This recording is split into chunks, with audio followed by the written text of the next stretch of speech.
Bo'ldi, mayli, gunoh ish qilibsiz, jinoyat qildingiz. Bo'ldi, esdan chiqaring, tavba qiling, qaytib qilmang. Qaytmang gunoh. Qaytmang unga. Eslab yurmang. Kimdir sizni xafa qilgani, bo'ldi, kechirgan bo'lsangiz kechirdim deng, esingizdan chiqaring. 3 kundan ortiq arazlashish mumkin emas. Kechirmasangiz ham hech narsa o'zgarmaydi, esingizdan chiqarmang. Mana kechirmadingiz, qalbingizda husumat paydo bo'ladi. U odamga buning hech qanday zarari yo'q. Lekin Sizga zarari bor. Bitta ishi o'xshamadi. Endi yangidan boshlang. Va bitta joydan sizni ishdan bo'shatdi.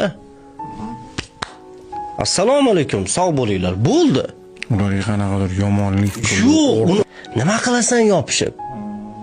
Bir joyda sizni xohlamayapti. Eng yaxshi yo'li ketish kerak.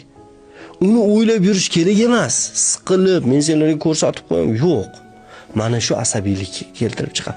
Bemormisiz? Palon payti agar men mashinani chapga burganimda, avariya bo'lmas edimda, keyin belim sinib, mana bu bemorlik bo'lmas. Unaqa emas.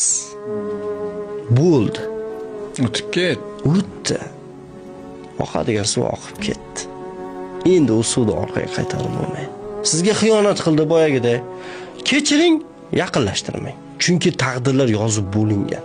Siqilsangiz ham shu taqdir, siqilmasangiz ham shu taqdir.